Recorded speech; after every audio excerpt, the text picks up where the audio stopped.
This is Life Lessons Lounge, and I'm Igina Gerazi. Here, we explore diverse life stories and the wisdom they hold. Let's delve into the stories that shape us, teach us, and connect us all. So, Cosmin, very, very welcome to this Life Lessons Lounge podcast. And I'm very grateful that you said yes to my invitation. Thank you so So, a much for very your invitation. short, thank you. Very short introduction. The shortest introduction is Cosmin has been my therapist for 2.5 years or 3 years. So thank you again for being here. Thank you, Miguel, for your invitation. Good. Okay. I actually wanted to start with what roles are you holding in life right now, Cosmin, besides being a therapist?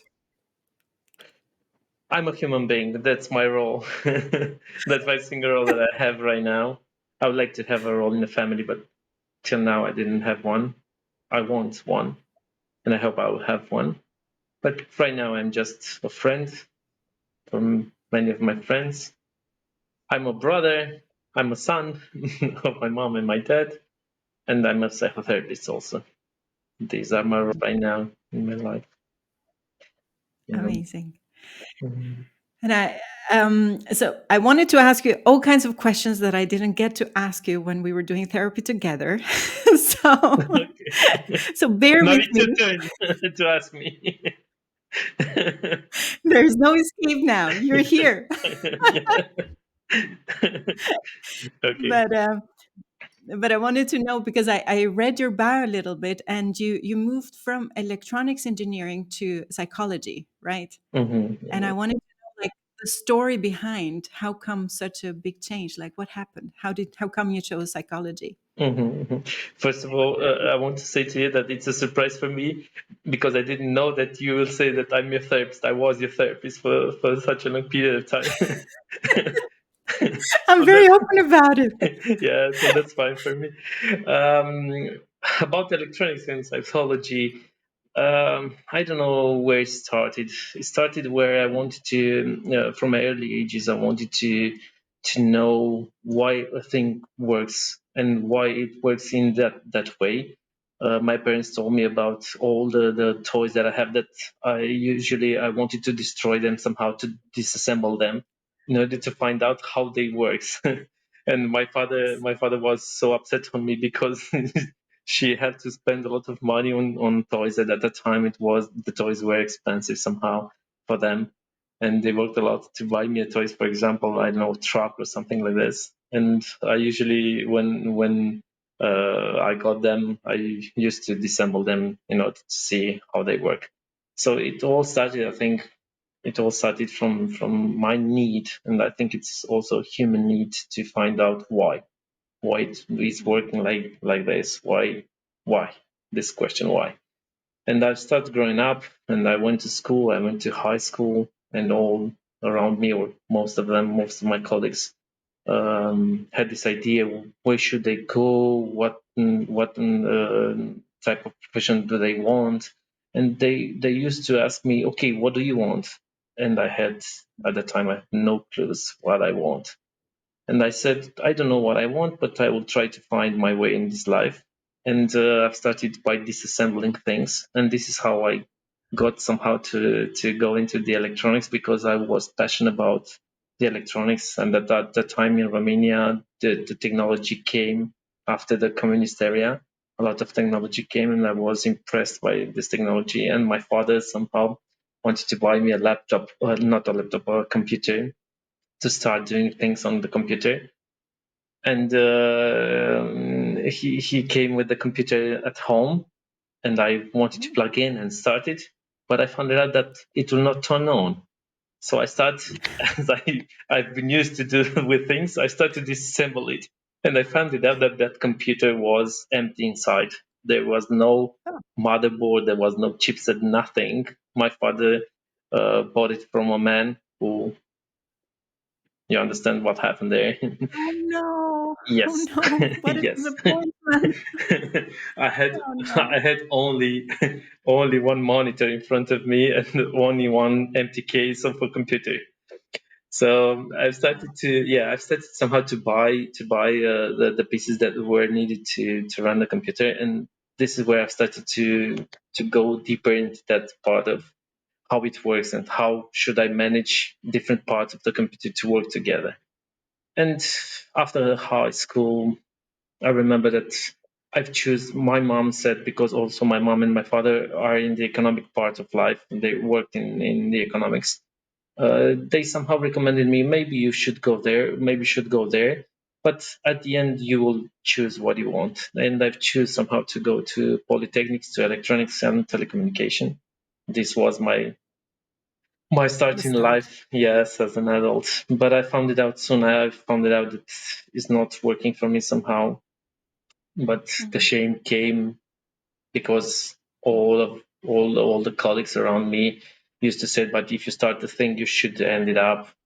And I knew at the time that Yes. I have to do it somehow. But here in Romania, the electronics university has 4 years, 4 or 5 years, sorry. And that when I was in the fourth year, I said, no, I have to cancel it because it's not for me. It's not going anywhere for me. I also had some teachers that were not on my profile because I was curious to find out why is it working. I was curious about new things, but they were in the old leagues trying to learn theory, to learn a lot of theory, and it was not for me. I'm a practical guy type of guy, and I need to do stuff in order to see how it works. So the theory was not good for me, and I've changed my university in the fourth year. I went to informatics and I've started all over again, and I had to ended up another 4 years there. And after that, Wow. So yeah, after that, a lot of persistence there. a lot of resistance. Of course, my parents came and said to me, "Okay, why you don't end the electronics? Why you don't do this?" Somehow, I became the black sheep in my friends area because I was the only one who didn't finish his study as he proposed to do. So I've started all again with the informatics, and then I found it out. Of course, at the time I was a teenager, started the relationships with girls, and yeah. And after I finished informatics, I went into a relationship. I also started a job, and this is where psychology comes in. Because I have some difficulties in my relationship. It's hard for me to say it right now in front of the camera. Yeah, You're human as well, Cosmin, I'm human. as you Yeah, said. I'm human, and I have to be vulnerable in order for other to know that it's okay to be vulnerable. So I started a relationship with a lot of difficulties in that relationship. I still I still have a friend relationship with that woman. It's my best friend right now, and I've learned a lot from that relationship because in that relationship it didn't work as we expected. So somehow we went to a psychotherapist to see a psychotherapist and to find out how we should work on our relationship. And in the same time, I started a job in television. I was editing movies and stuff like this. But somehow deep inside, I felt that this is not for me, or something is wrong with Mhm. me, or something is not as I expected. Of course, I worked there with love, with implication, but I felt that there's something else that I want. There's something else that's just for me.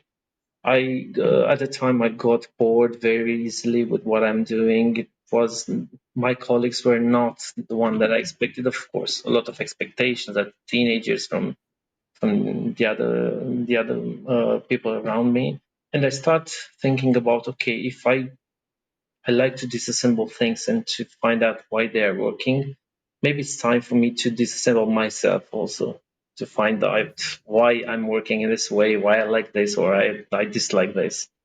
And Very I'm engineer approach. very engineer. It helped me a lot. It helped me a lot to be an engineer. It helped me a lot in this way. Yeah, so going to psychotherapy, couples psychotherapy, I've learned more a lot psychology, and I start wondering if this is not the case also for me to go there. because in my childhood and also in my teenage years, I used to be the one who wanted to help the others to be better.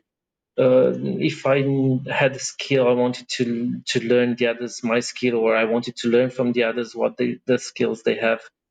And I was very open, and I found out myself in couples therapy that I was very open to learn from the others and to teach the others what I know.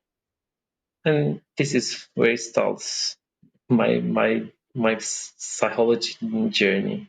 This was But uh, it's funny. It feels like a circle, right? Coming back to the origin a little bit. yes. And I can see this as well with a lot of my clients and also with myself. Like as a kid, I loved to teach like all the Mhm, time. The the mhm, game that I was playing, I was the teacher or I was the mhm. mom.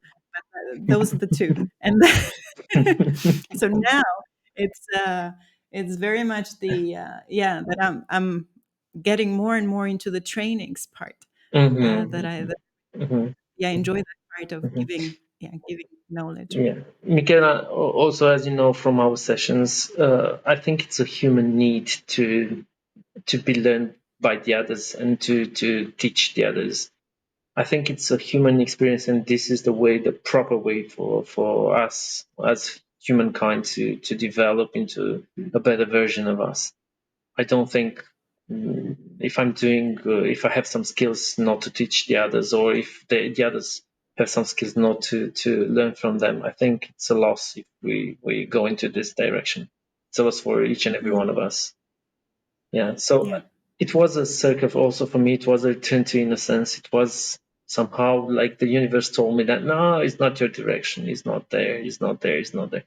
And the universe, I found out later that the universe have more power than me, than my wishes. And somehow, That's good. yeah, I had to recognize, yeah, you're right. I have to do something else.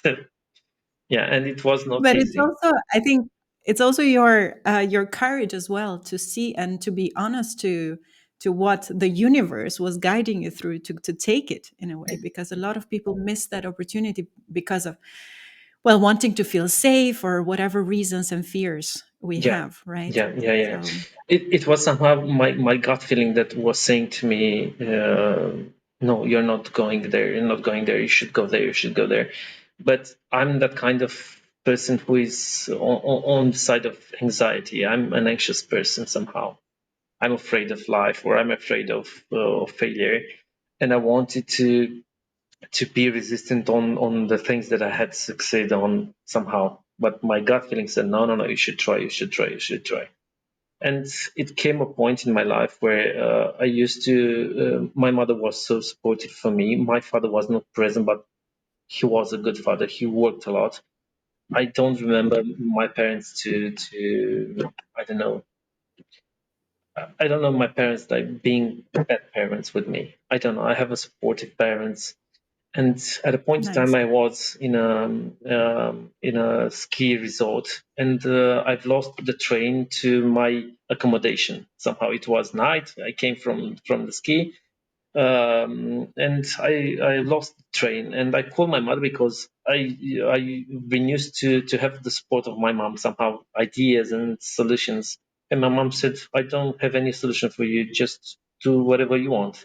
And of course my anxiety started started to rise up. Of course my abandonment wound started to show up there. And I said at the time, okay, maybe it's time for me to be more mature, to be an adult, and to have the courage to change something in my life. And it was not a point like this to change my mind, but all the things that were at the time in my life, the couple, the therapy, the job, and all the stuff that I've been going through at the time made me change my mind. And the the person who who made me switch was my therapist at the time. Who made me switch into this profession. I was in the couple therapy, then I was in my own therapy there. I continue after the couple therapy with my own therapy, and my therapist at the time, she's still the same right now. Seriously. Yes. So after Amazing. after almost 20 years. Yeah. Wow. Yes. After almost 20 years, she's also my therapist right now. And she told me, Cosmin, maybe you should come to self-development group if you want. And at that time, I was an engineer. I didn't know what is it, that thing, self-development or stuff like this. Here in Romania, in order for us to become a psychotherapist, we have to have the university in psychology. Then we have to have a master degree. Then we have to have a self-development process, and then we go to a different school of psychology if we choose one, and then we have that type of supervision where we have the case and we come with the case and we discuss about that, and then we become autonomous psychologists or Wow. psychotherapists. How many years does that take? It sounds long. Right now, with Bologna system in Romania, we have 3 years of university and then 2 years of master, and then 1 year or 2 years of self-development, and then 3 years of forming in a school of psychotherapy, and then another 2 years where you can start working, but you are under supervision of an older, more experienced psychotherapist. So there are a lot of So years. it's many. Yeah, and at that time, So when you come out of school. yeah, exactly. And at that time, somehow I started with the end, because my psychotherapist recommended me to come into a self development group, and I've started with the end somehow, not with the school. And I found it out after 1 year and 1 year and a half of self development that I need to know more about this domain. I need to go deeper there. And it started to me to I started to feel that my inner gut is saying yes. And I start going there to have the university. In the same time, I changed my job because somehow in television I became a trainer for those students who were coming in the field of video editing and all the stuff that are taking place into television. And I changed my job going into a training company. I've started working as a trainer there, and I've organized some team buildings. And this is how I set up my path in life to become a psychotherapist. It was at an old age for the others, around 30 years old. I was old. I was old. Yeah. No. Yeah, probably. I mean, just comparing a little bit with Albania and Romania, we're a little bit, the mentality Mm-hmm. is the same. Mm-hmm. And usually people start school quite early in their yeah, 20s, Yeah. early Yeah. 20s. Yeah. So Early 20s. Yeah. I know And and we have this mentality that the early 20s we have to know what we want in life, and I was not and that stick kind of to it. person. And stick to it, exactly. Somehow it's understandable because our parents had this type Yeah. of life, yeah, in the communist area. But I was so angry on me. I was so self-criticizing because I don't have a path. At 24, I didn't have a path. I didn't know where I should go. I didn't know. I was still bored with what I'm doing. It was not for me. I was that kind of person. I told you already, anxious person. I didn't want to try new things, but in the same time, I I consider myself a free person. I love the freedom. I love the freedom to choose. I love the freedom. That doesn't make me an unstable person somehow, but it's the freedom you choose what you want or what you think you want. Mm, And yeah. it was not the case for my other friends who have already a job, who were already in a long relationship. And I will start wondering, the self critic in me start wondering if there's not something wrong with me. Yeah, yeah. So One of the biggest lessons actually that I've gotten through working with you is like there's nothing wrong with you. Relax. Accept all those parts of you, all the inner critics, all the guilt, all the shame, everything, the perfectionist. So that's what I'm super grateful to you for thank the work you. that we've Yes, again, yes. all the time I have your voice in my head. I have this metaphor in my head. I always have this metaphor in my head. When we were born, we didn't. ask ourselves, Apgar, you know about the Apgar score, the one Which one? Apgar. It's No. when your mom have this pregnancy, at the end when she delivers the baby, the doctors gave her a score for the birth process. Ah, I don't know if I it's, don't know yeah, that. I think it's called Apgar. I think it's called Apgar. And I have this in my mind. When we were born, did we question ourselves, how was this process? You were good enough for this or not? Or we don't have this kind of questions about ourselves. We start questioning about ourselves during life and during the process, our own growth in our families, and then in the school, and then in the society. So yeah, we are okay. No matter who we are okay. Yeah. And usually True. those who are somehow in a emotional balance, or they're healthy from the perspective of psychology, they're healthy, they start to ask themselves about this, not the person who Yeah. have really some issues.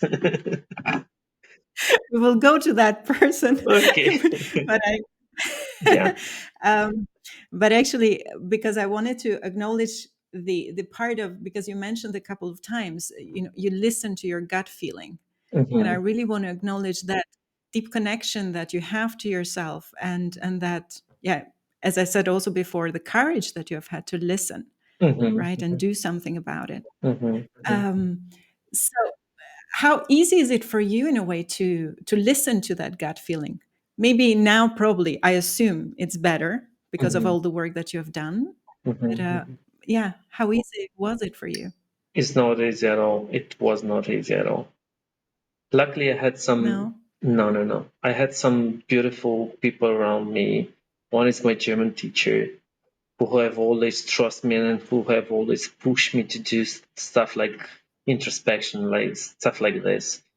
My grandma from my mother's side was one of the people who encouraged me to. But she was an example for me for her modesty. She was an example for me for how she lived. She used to live in the moment, in the present. She didn't have money. She was a poor lady somehow, but she always been there with herself, trying to I don't know. She was a religious person and trying to fast, to have that type of fasting, that religious type of fasting. But when she was ill, she said to herself or to me, okay, right now I think I need to eat some meat, no matter if I'm fasting right now and I'm in the fasting period or not, I have to eat. And I've learned from him to be in contact also with myself and with my needs, outside of what the other are saying about this or what the other's opinion is. Another person was my uncle. Another person was my grandfather, who learned me to interact with the others, to have this. For example, he used to take me to school when I was a little boy, but he used to we used to how to say in English, we went by bus to the school, but we used to come from the bus to go down from the bus with a station before the usual station. And she tried to learn me how to orientate myself in the environment. So all those people who were around me somehow learned, teach me how to question myself and to go deeper inside me and to find out my resources in a way that they can help me. And one of my great teachers was nature. Somehow it sounds strange, but No, beautiful, yeah, beautiful. I was in contact with nature. I don't know where, I don't know when it all started, but um, when I was young, I used to take my car and go into, for example, a storm, or went to a very rainy area, or go into where the nature has more power than me. Mm. Because my society or society where I lived in teach me somehow that, oh, you have to be strong. We are the one who have the power. We can control everything. And I found it out that, or when I'm in the mountains, I still hike, doing hikes, and I found out that the nature is more powerful than me. So I'm a little piece of sand in this area. Yeah. So it always puts me in contact with me and with who I am in this world, with introspection, with you're just a tiny piece in this puzzle. So be aware of this and be humble and Mm. try not to anchor too much in this reality where you have to, I don't know, you have to earn a lot of money, you have to be someone, you have to, this ego in our society. So yeah, nature was also one of my is the biggest teacher for me to become, I love that. to yeah, yeah. Nature puts me in contact with me. This is Yeah. it. Yeah. So I I don't know love it. I love if I it. answered to your question, but I tried. No, no, you did. Yeah, You did. And I love the the support system that you also have around, and the role models yeah, that yeah, that is really, yeah, yeah. parts of that we really need to acknowledge as well. Yeah, Um, yeah, yeah. I've been lucky from this perspective. I've been lucky. I had a good family. I found out later in therapy that my family was not so good in I used to say to my therapist, no, I don't have any issues to my mom, to my dad, with my mom, with my dad. No, no. And my therapist said, are you sure? Yes, I'm sure. And I found it out over years that I'm not sure about it. They are also human beings, and they also gave me some nasty things that I have to work on it. But I'm sure it was unintentionally, and they've done all the best for me. Yeah. But mm, I had the social support, and I think from our session I encourage you also to find social support because it's so important for me. Also, that study that came out from Harvard, I think recently, that told that our happiness is depending on the social network that we have, not necessarily on the partner that we have, but we live more happily than if we have a social support. So absolutely. I've been Yeah. lucky with this. Yeah. Yes. I wanted to ask you about the trends that actually you see in your clients, like through the issues and the topics throughout the years that you have been a psychotherapist. Like, how have they changed in a way, the trends? Mikena, um, taking my process into consideration and looking at my clients, I see that there is not a constant um, there's not a constant process, and we have to accept this. I have also to accept this in myself, in me as a psychotherapist, and also in my clients, because our society tends to tell us that we have to be motivated, we have to be in a certain way, we have to develop ourselves constantly, we have to improve ourselves constantly. And but what the society doesn't tell us is that being constantly in this way makes Mm, us feel depressed, put a lot of pressure on mm, us. Mm,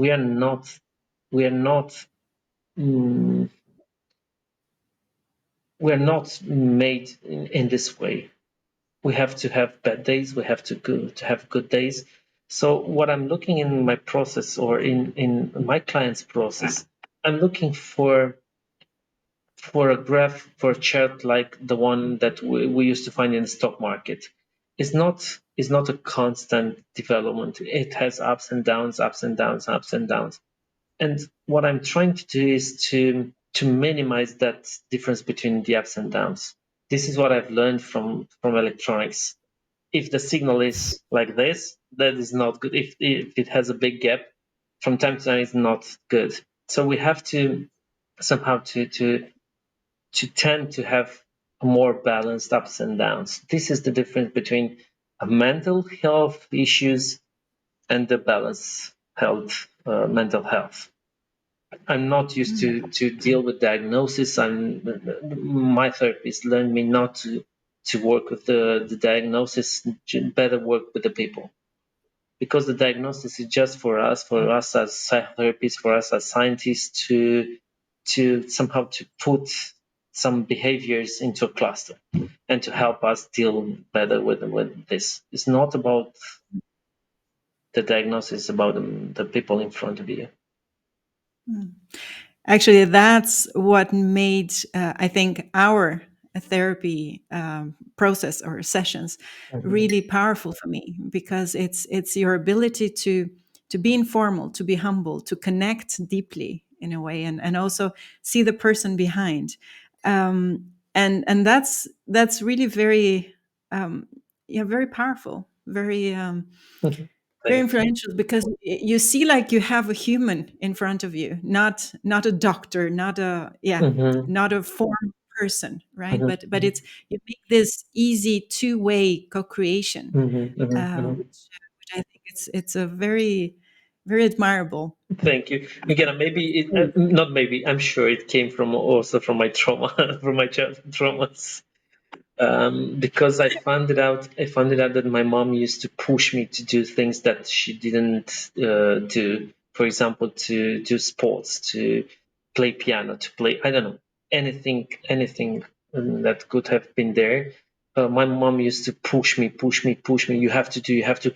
Why you don't swim like your neighbors? Why you don't do this like your neighbor? Why you don't? And for me, it was a trauma. And I found it out. For example, with the ski, my mom pushed me, and I right now as an adult I understand her intentions were good, but the pressure that Yeah. she used to put on me was bad, and she didn't have the patience for me to learn in my own way. So this early trauma made me understand that each and every one of us has its own rhythm, and if I push my clients to fulfill my checklist, it will be only about Mm. me. It will be a Yeah. narcissistic trait of a psychotherapist who wants to have this grandiose image about himself that, yeah, I've done this, and oh, look how satisfied my clients are. But I remembered about my trauma, and I put it in my office with my clients, with you, and I'm trying to have this process in your own term, but also with my knowledge about this, about what you need. So it's a Mm. combination. It's a combination. I usually, and you know this, I usually don't say about my clients that are my clients or are my patients. They're my partners in a dialogue, because I know that I've learned a lot from you, and I know that without you, without your input, I can't do anything. Even though I have this knowledge about psychotherapy, and also again, my psychotherapist had a great input here, because when I was in the school of CBT, of cognitive behavioral therapy, a colleague of mine at a point in time, a colleague of mine said, "Okay, but what should you do if we have this case?" And my therapist said, "It depends." And all the classroom started to bubble up and said, how it depends. We are here in cognitive behavior therapy. You should give us a straight Answers. yes, in order for us to know how to deal with the clients. And my psychotherapist said again, yeah, it depends a lot. You have to put yourself there, not your sign, not what you've learned about CBT. Of course, it's important also what you've learned about CBT, but you have to be there present. It's the most important thing, because if you're present, you will know more about, and you'll know how to approach the client or your partner, and you know how to put what you know about CBT, about psychology, about self-therapy in helping the others in front of you. So probably this is Yes. why I'm saying that psychotherapy, it's a profession. I've learned also from Irving Yalom. He's saying in the book that psychotherapy, if you want to earn money for psychotherapy, you should leave it aside. Psychotherapy, it's about being present, about being there with you, and it's not about only about knowledge about psychology. We can learn knowledge, we can learn from the books psychology if you want to psychotherapy, but the difference is in being present with your partner. And this is my perception, and this is my belief about psychotherapy, about being a psychotherapist. Yeah, I love that. I love that because it really works. You can And the say present. it. You can say No, it but because it it's works a a lot. connection, right? It's the That's what we connection. also say in coaching. It's very much the relationship. It's not you are me. It's what, when we come together, it's that third entity, that's the power. That's where the transformation happens, Yeah, yeah, right? yeah. Because I'm nobody alone in a Yeah, way. yeah, yeah. It's a continuous formation. As a psychotherapist, you have to learn each and every year to learn something new. But I also go into that school where I've learned about myself how to be more present, about how to have this relationship, about how to be in contact with my clients. Aside from what I've learned from the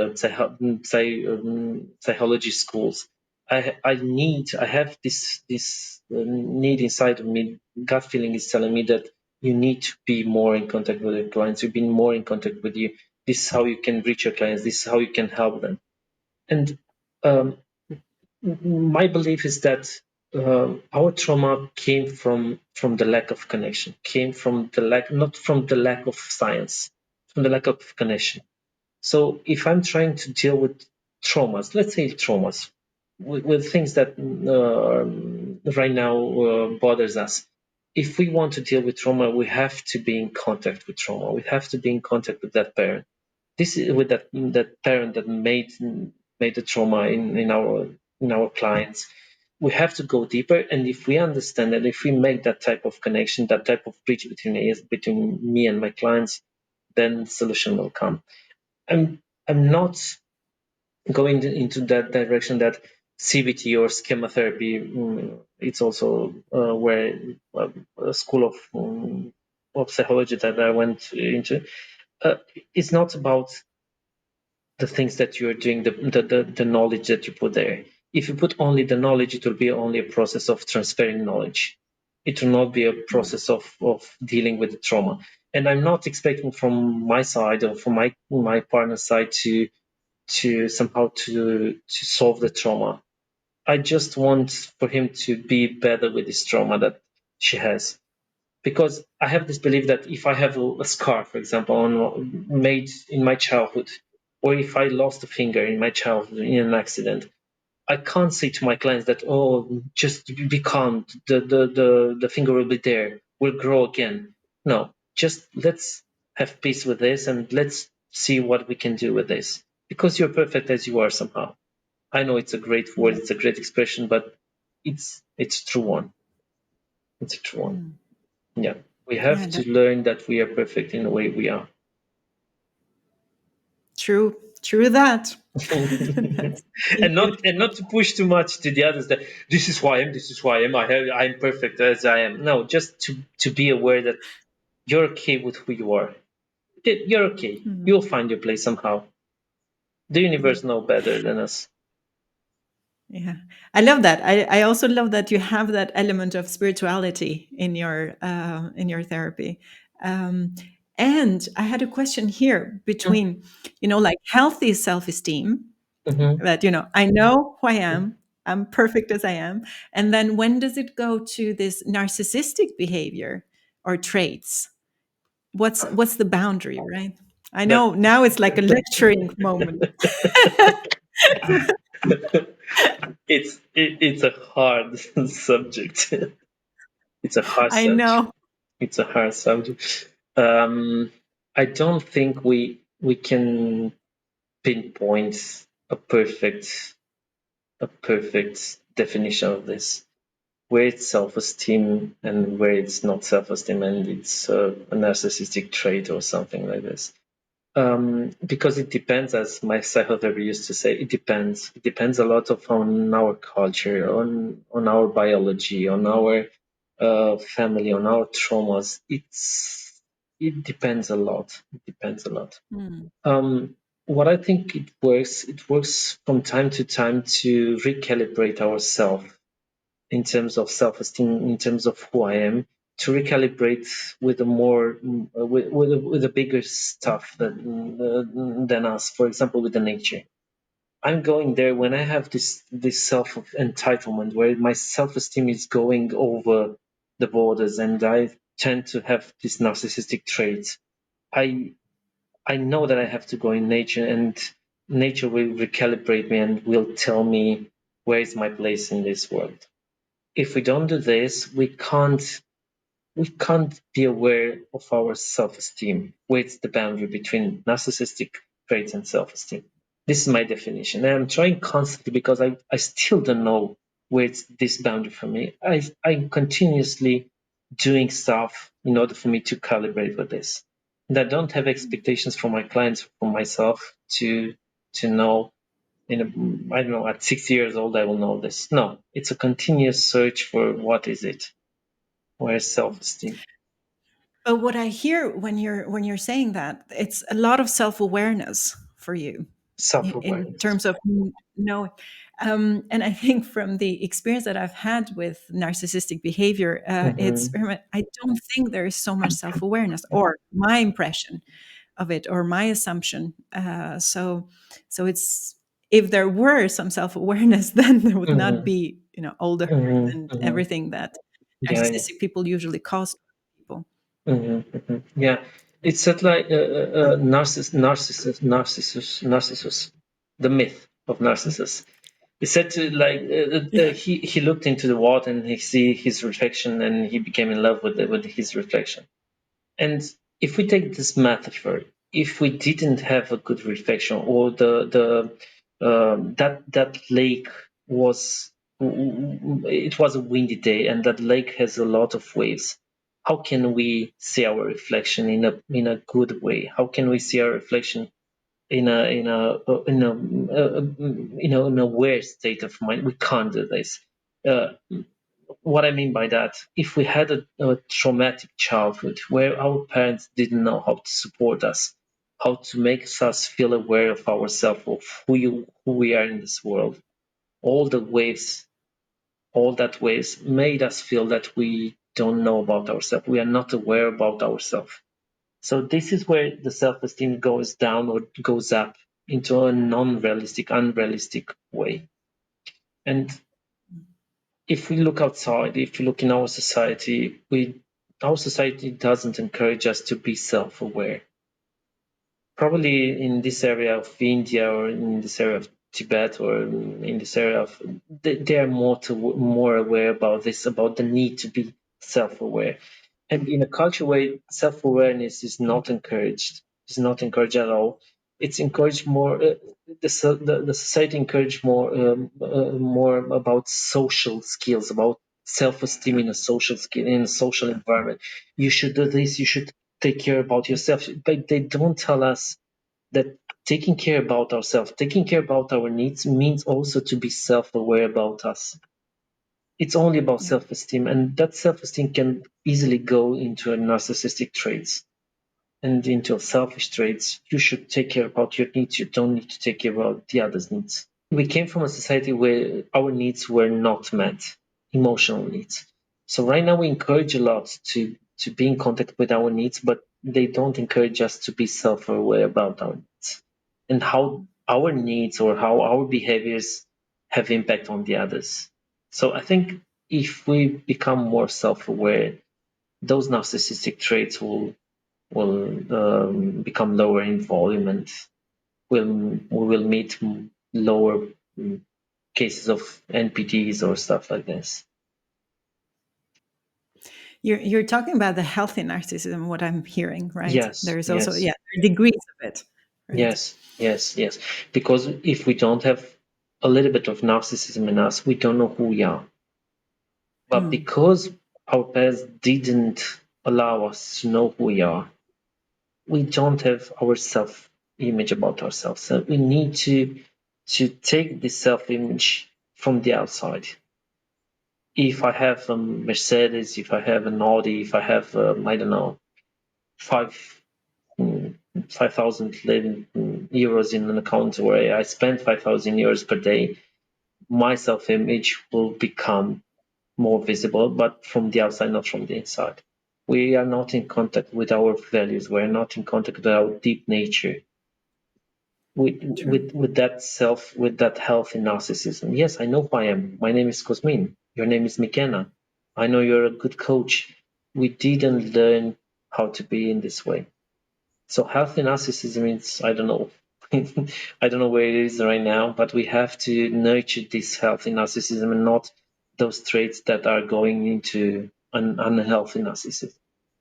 And what I'm seeing right now on TikTok, what I'm seeing on social net, on Instagram, and around me, we talk a lot and we encourage a lot that unhealthy narcissism. And we talk a lot about how to punish the narcissist if we find out, how to block them, how to break them in pieces. But what we don't know, and I want more people to know this, a narcissistic personality disorder, a person who have a really narcissistic disorder, or a person who have a lot of narcissism, an unhealthy narcissism, at the core, at the base, that person is so wounded. Maybe it's the most vulnerable person between us. Maybe we can say it like this. And if we try to see those people, of course with healthy boundaries, but if we try to see those people where coming from such a vulnerable place, from a place that where they were so traumatized by the environment, by the parents, by the caretakers, or the people around, by an abusive person, by a, I don't know, physical abuse or emotional abuse. If we can see this in the other people that have narcissistic traits, we will be a far better society. We tend to push them, we tend to punish them, we tend to say that, yeah, right now we are with LGBTQ and Q plus, we try to be gentle with each and every one of us. We have to accept each and every one of us, but in the same time, we punish those who have narcissistic traits. Of course, they hurt us. Of course, they do nasty things. Of course, they are not aware of them. So first of all, we have Are you to. sure? Some of them are Are you not sure they're aware. not aware?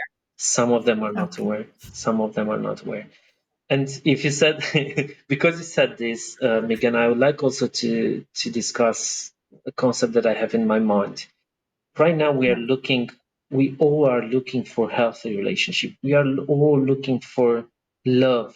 We are looking for long-term relationship. But what I think we're not conscious of it. We don't go into that direction by punishing those who, I don't know, to have different traits, by punishing all all the people that are not like us. We are not finding love. It's about, I think it's about more about power, not about love. And if we go into that part, because I think we have two parts in us. We have that part called power and that part called love. And if we ask for love, but we use power to get love, we will not go there anymore. We will not go there. We have to start from a perspective of love, not of power.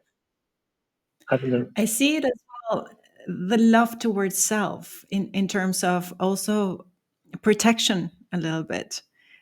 Because as much as you would love to support the narcissist behaviors, like when it is a disorder, right? Mm-hmm. Um, there is also a limit of how much, like how much present, how much giving, how much, you can support the other person, and how much you also need to protect yourself in terms of you don't go crazy or Mm-hmm. you lose completely yourself, right? Mm-hmm. This is why I've told you about boundaries when I said about Mm. narcissistic personality disorder. But if we talk about disorders, the percentage is low. The percentage of people who have narcissistic personality disorder is low. And we should not talk about them because psychiatrists should talk about them, or psychotherapists or clinician psychologists should talk about them. The information is, for us, it's all over right now. We have information, we have books, and we tend, because we are afraid of being hurt, we tend to push with diagnostic. We tend to push um, with judgment on the others so quickly, far more quickly than in the past. So, what I encourage all of us to do is to become self aware of us, to become self aware of what our needs are, to become self aware of what trauma, what, what our traumas, what traumas are, to become more self-aware about us, and then we can put self-limits to those who have narcissistic personality disorder, those who have narcissistic traits, and there are a lot of around us, and maybe we are also we also have some narcissistic traits in ourselves right now. So being self-aware, we can help ourselves not to deal in a way that hurts us with a person who has this kind of traits. I don't know if it makes sense for you. It makes complete sense. Yeah, I love Okay. it. I love And it. from that point, we know about ourselves. When we are self-aware, we can help the others. We can be there for a person who have this kind of traits. And we should be aware that society push us into that direction. It's Mm. not a healthy one. It's not, you should own a house, you should be this, you should be this, you should be that. But please Yeah. try to be self-aware. And if we start from being self-aware and start from the perspective of love and cherish the relationship and go beyond our fears, just pay attention to the other. Just go there with love and try to be curious about the others. This is how we can go into a deeper relationship. Not putting our filters of, okay, we can't do this, we can't eliminate our filter, we can't eliminate our puzzle about Migena, for example. I have a puzzle about Migena in my mind, and when I'm asking in order for me to find more pieces to put in that puzzle. But if this comes from the perspective of fear, if I'm afraid of Migena, if I'm afraid that Migena will hurt me as other did in my past, all the stuff, all the info that I will have from Megana will put only in my puzzle. But allow yourself to be self-aware of who you are. Allow yourself to say that I'm afraid. I really am afraid to go there into a relationship with Megana. But I will do it. I will do it step by step, and I will try to complete this puzzle. But maybe who knows? Maybe I will have another puzzle if I'm pushing my filters away and I'm trying to know Migena. Let's be curious from the perspective of love. Who is Migena? Let's find out. I think this is a more healthy way to approach a person in nowadays. My wish is that as well, that we as people have that healthy perspective and that curiosity and that patience as well. Yes, yes, Because we I think have there's so much pressure. yes, we have to have that patience.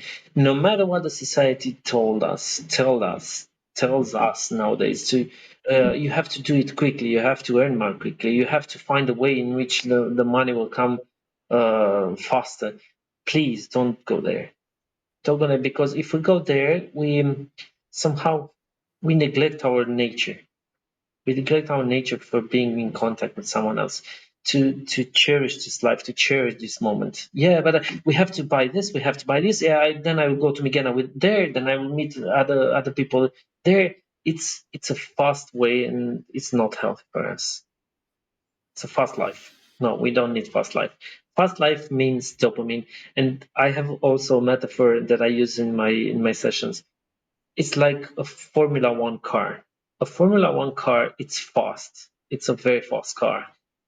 But it has to be like this in order to be in that challenge. But what we don't know is that after that challenge, usually the engine is out. The engine, we have to change the engine for the next competition. So if we want to be like Formula Ones, okay, cars, then go there. But it's not a healthy way to live this life. But if you So choose a to do it, Volvo. maybe evolve. I don't want the car makers to have some comments of this podcast, but for me, this is my belief. This is my belief. We have this life in order to cherish it, each moment Yeah. of it, to cherish it. So if we become self-aware and if we try to come from a perspective of love and not the power, I know we need power. I know, but love comes with power. So if we become aware of this, we will have healthy relationship and long-term relationships. And it's not about having a long-term relationship. It's about how we feel in a long-term relationship. Is that the fact that we feel secure? Is the fact that we feel more at peace with it? And no matter what we Yeah. do, Migana, because this is also my belief, um, we have this deep fear of who you are on this planet, who we are as a human being, what we will do after we will be dead, what happens with us when we will be dead. And this fear, if we are not in contact with it, if you are not in contact with our human nature, we will tend to cover it by doing things, by trying to find what is not to be found right now, at least right Mm. now. So what I can do is, okay, maybe I should ask myself, what is it with me on this planet? How can I reverse aging? How can I do this? But in the same time, to be with my feet on the ground and to cherish this moment, to cherish the life that I have. Because otherwise, I will run away constantly to do stuff in order to minimize my fear. But the fear will be there. I find myself not wanting to stop you because there's so much wisdom and so many gems that you're sharing. And then I love all the, yeah, all the advice and your perspective on life and how, yeah, how we need to live it. Hmm. So, Hmm. yeah, I wish we could go on and on. Maybe Is there not, but something, that's it. yes, is there something like a wrap up to all this for you? Like anything that you think still needs to be said? Yes. Your job is to find yourself.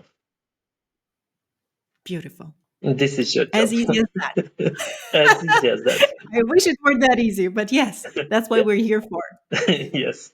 Try to find yourself. Try to find who you are. Try to find who you are with compassion, and take your time. I love that. Thank you very much, Cosmin. Thank you Thank you, for really. having me. Thank you for having me again. Bye. Thank you for being with us in the Life Lessons Lounge. Remember, every story has its wisdom. Join us next time for more insights and inspiration. Until then, keep learning, keep growing, and keep sharing your own story.